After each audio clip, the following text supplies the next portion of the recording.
Rieccoci cari telespettatori, allora altre interviste con i nostri ospiti, i nostri esperti. Questa volta andiamo a spaziare nelle tantissime migliaia di dimore storiche del nostro territorio. Pensate che solo in Italia ce ne sono più di 12.000. Andiamo a guardare con la lente di ingrandimento nel Veneto, anche se ci seguite da altre parti della regione, e abbiamo un numero molto consistente, 2.899 immobili culturali privati. E poi naturalmente ci sono degli stupendi giardini, ci sono dei palazzi particolari, ci sono anche dei manufatti che risalgono ad altre epoche passate che hanno una valenza storica ambientale di grande prestigio. Ci sono degli aspetti molto positivi perché sono dei luoghi di riscoperta della nostra storia, del nostro territorio. Ci sono degli aspetti che vanno tenuti sotto grande attenzione perché ovviamente si tratta di dimore private, devono essere manutentate e mantenute dai titolari di queste dimore, quindi hanno anche dei vincoli e degli oneri di non poco peso, oltre al fatto delle classiche professionalità, e ne parliamo spesso. Mancano le figure professionali, mancano giovani talenti ce ne sono, però dedicati all'artigianato specifico non a sufficienza per garantire la manutenzione nel tempo di questi straordinarie opere d'arte, perché di fatto tali sono. Per parlare di questo, per addentrarci, per vedere anche delle bellissime immagini, abbiamo il piacere di avere qui con noi in studio Giulio Gidoni, presidente ADSI, che sarebbe l'Associazione delle Dimore Storiche Italiane, presidente veneto. Ben arrivato qui con noi, presidente. Grazie. Ben arrivato anche alla dottoressa Livia Imperiali, che invece è sempre dell'associazione ADSI, che sarebbe Dimore Storiche per semplificare, sempre del Veneto, grazie anche a lei. Lei si occupa in modo particolare anche di giardini e di parchi, quindi avremo anche una peculiarità oltre che del resto, però esistono anche queste realtà perché a volte si trascurano. E ben arrivato anche l'ingegner Francesco Compostella, ADSI Veneto, viene dal bellunese, ha un'esperienza particolare anche per particolari dimore, ci racconterà. E si rivolge anche ai giovani, quindi parleremo con lui di formazione, che è un aspetto molto importante. Grazie. Allora, poi voi vedrete delle immagini, i nostri ospiti magari mentre le vedono possono anche interrompere il discorso e commentarle, eccetera. Io vorrei spiegare ai nostri telespettatori in primis questa associazione delle dimore storiche italiane, con la coniugazione territoriale e provinciale che ci può essere, che valenza viene ad avere e che numeri importanti, perché noi più volte abbiamo parlato con l'associazione delle ville venete, con questo, cioè le persone dal di fuori magari non riescono più a comprendere chi fa cosa e perché tante associazioni, quando poi alla fine di che cosa stiamo parlando? Allora, l'Associazione Dimore Storiche Italiane è l'associazione privata che conta il maggior numero di aderenti a questa associazione, che sono circa 5.000 sui numeri che sappiamo essere molto più alti. L'associazione italiana è su tutto il territorio italiano ed è divisa per motivi di praticità e di intervento e di colloquio sia con gli enti pubblici che con i privati, è divisa in delegazioni regionali. In particolare quest'anno nel Veneto abbiamo fatto anche delle delegazioni provinciali per cercare di essere più vicini ai soci. Anche perché con questi numeri, quasi 3.000 immobili, non stiamo parlando cose di poco conto, era necessario, quindi non stiamo parlando di poche cose. Qua stiamo vedendo delle bellissime immagini che un po' così toccano varie località del nostro territorio. Che tipo di dimora, cosa vuol dire dimora storica innanzitutto? Col termine dimora, ecco, io vorrei sfatare un luogo comune. Noi non stiamo parlando solo, perché è un elemento importante, della rotonda, di certe ville, da Villa Pisani, che è pubblica, di tutta una serie di ville o palazzi storici che hanno un'importanza grandissima per il turismo. Ma noi parliamo anche, e abbiamo come soci, anche una serie di piccoli proprietari, comproprietari, di immobili che aiutano a vedere il paesaggio, che sono complementari a questi palazzi. Vorrei anche dire una cosa che forse può sembrare strana. Ecco, noi veniamo considerati proprietari di un bel bene e iper benestanti, perché iper favoriti, perché abitiamo, chi è fortunato, perché non tutti ci abitano dentro, certo, anche perché è difficile la gestione, ma noi in realtà non siamo proprietari pieni nel senso che tutti intendono nel concetto di proprietà. Noi abbiamo quella che si chiama una proprietà affievolita. Siete custodi. Che siamo dei custodi temporanei di quel bene. Proprietari sì, ma con una serie di obblighi che sono tantissimi, ma che hanno anche una sanzione penale che prevede i 5 anni di arresto se per caso uno fa dei lavori o distrugge o manomette una parte del bene di cui è custode. Ed è quello che rende anche a volte difficile abitare certe dimore, no? Certe dimore sono difficilissime da abitare perché nate per una funzione, oggi il modo di vivere è cambiato completamente, non si può più stare in una stanza alta 7,5 metri. Cioè, più che altro costa un pochettino. Costa un pochettino. Costa un pochettino, sia come riscaldamento che come illuminazione. Oggi una famiglia normale sta su dei metri, magari più o meno, perché poi questi immobili non sono facilmente frazionabili, perché devono essere mantenuti, proprio per il discorso che facevo prima, devono essere mantenuti nella sostanziale interezza.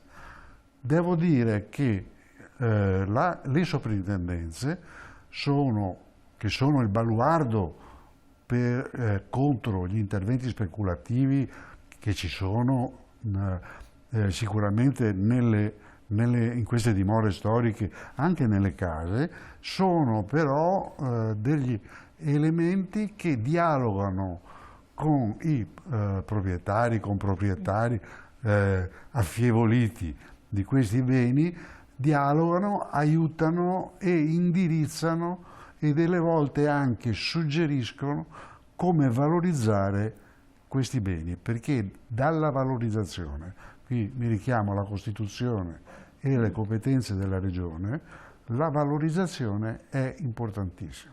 Se mi lascia ancora... Sì, no, guardi, per fortuna il tempo c'è. No, perché non vorrei essere troppo lungo. La valorizzazione comporta due grandissimi filoni.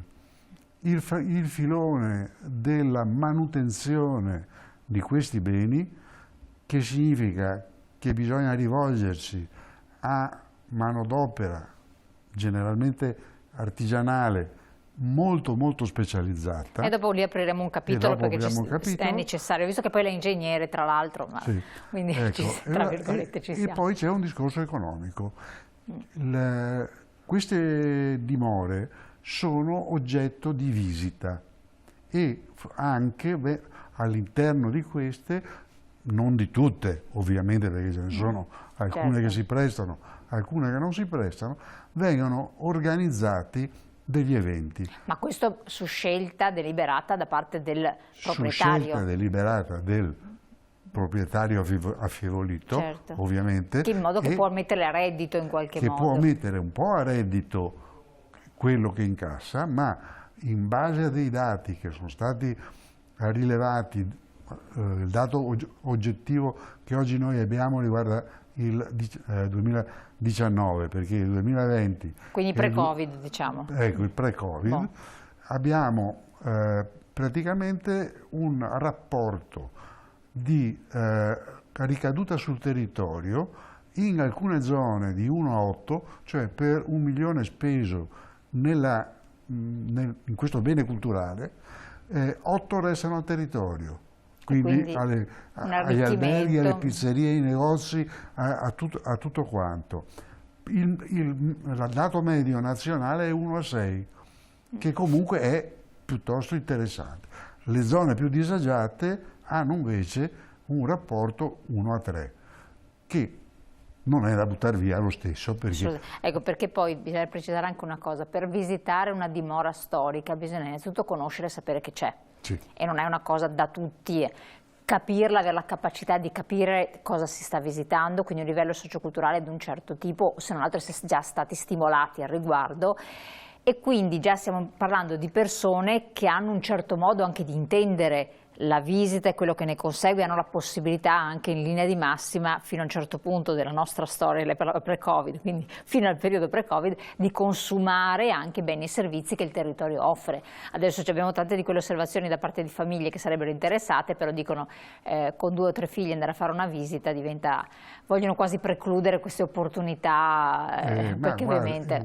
guardi, solo dei dati sempre pre-Covid, quando c'era l'alternanza scuola-lavoro, molti ragazzi sono andati a lavorare, a imparare un lavoro artigiano all'interno delle dimore storiche. È una bellissima esperienza. Hanno fatto un'esperienza incredibile, ma da quanto ci risulta hanno poi portato i genitori a vedere certo. questi immobili, questi affreschi, dove avevano lavorato, gli hanno spiegato loro il perché e l'importanza di queste dimore. Diciamo dimore, intendo sempre case, palazzi, ville, c'è un po' di tutto all'interno, ecco, con anche una pluralità di destinazioni. Ecco. Ovvio. Lei mi ha citato appunto il fatto che siano visitabili. Questa è un po' una domanda che arriva frequentemente, perché quando abbiamo parlato anche di altre ville che molte persone non conoscevano e hanno scoperto che sul territorio della nostra regione ce ne sono tantissime.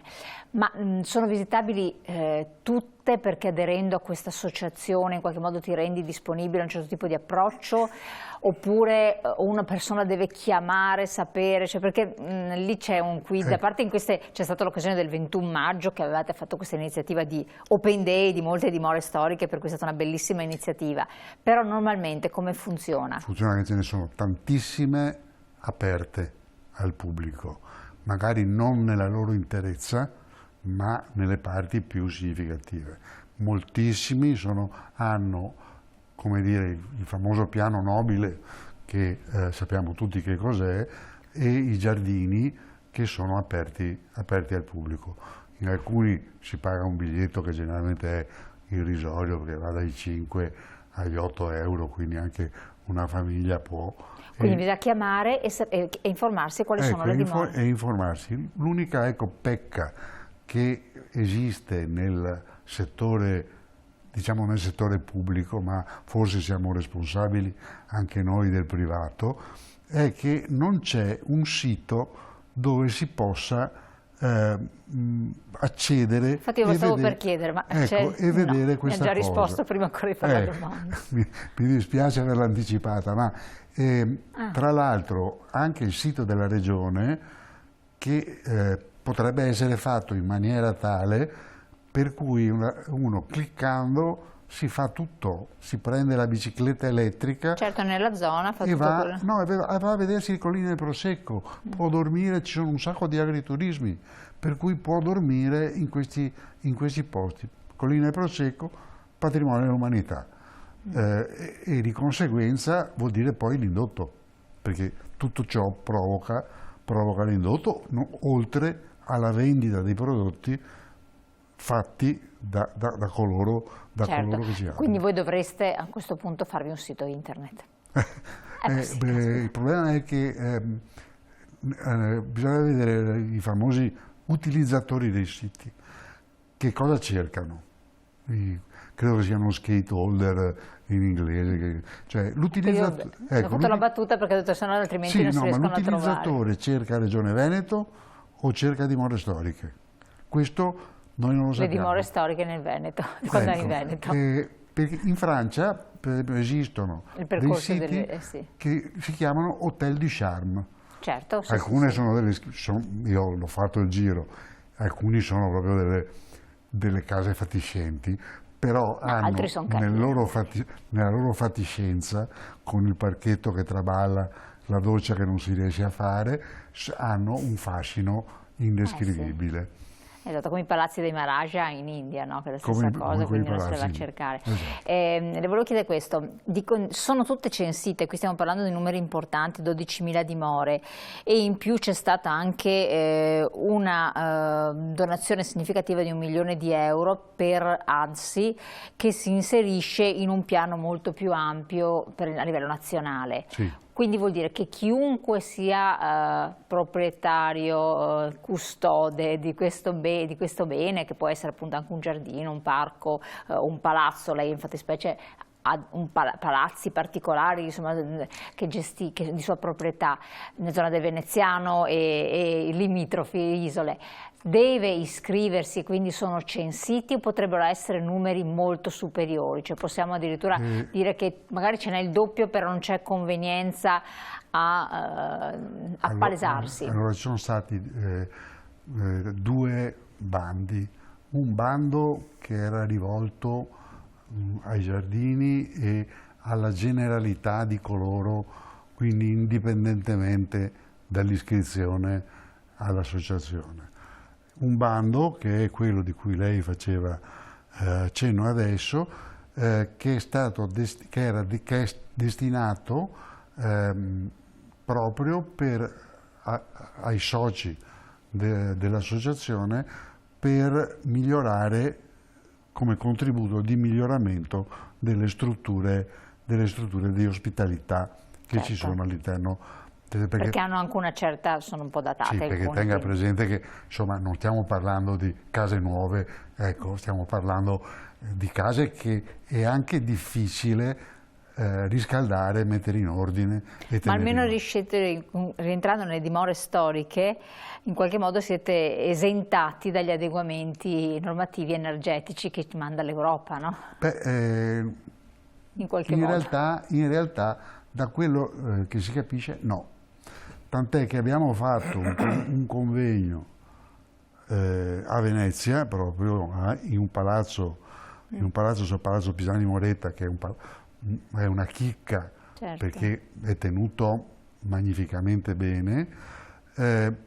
Purtroppo ci sono 2 piani che non sono riscaldati, perché non è possibile far passare nei muri maestri i tubi che portano l'acqua ai termosifoni o all'impianto di raffrescamento. Si sono usati vecchi tubi per mettere in ordine quello che si poteva fare. Dopo continuiamo ad approfondire questo tema. Adesso volevo passare anche a lei, no? Perché sono tante cose che mi vengono in mente, per cui dopo le ridò la parola. In modo particolare, dottoressa, lei si occupa di che cosa? Io mi occupo di Palazzo e Giardino Giusti, di cui sono comproprietaria, siamo 3 proprietari. Questo in particolare ha la particolarità, allora, diciamo, Palazzo e Giardino Giusti che sono allocati a Verona, proprio in Verona, nella città, e che caratteristica, provi a descriverci questo bene?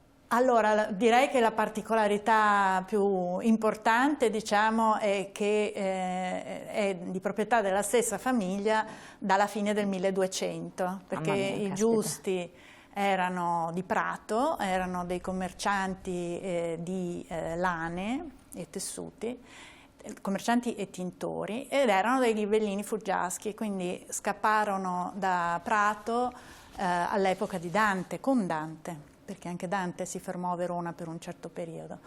E arrivarono a Verona e trovarono questo posto che era dall'altra sponda dell'Adige, che era perfetto per stendere le lane ad asciugare dopo che fossero tinte, perché era in collina, quindi aveva una parte piana, diciamo, e poi una parte in collina.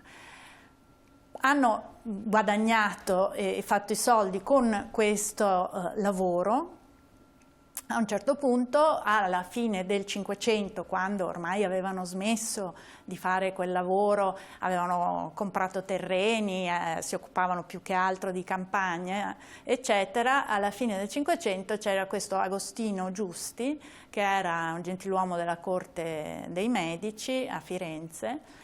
Ovviamente rimasero sempre comunque legati alla Toscana in qualche maniera, e decise che voleva fare di questo posto un piccolo giardino di Boboli, perché aveva assistito alla creazione del giardino di Boboli da parte di Lorenzo, lo trovava una cosa meravigliosa, avendo questo posto, diciamo, dismesso a Verona, che non serviva più a niente, decise di farci questo giardino, e quindi così nasce il Giardino Giusti. Il palazzo è in realtà l'accorpamento di tutti i corpi di fabbrica che servivano per la lavorazione all'epoca, fu messo insieme con una facciata alla San Micheli, che era all'epoca un grosso architetto veronese, non sappiamo se proprio lui lo fece o qualcun altro, ma insomma la moda, il genere è quello.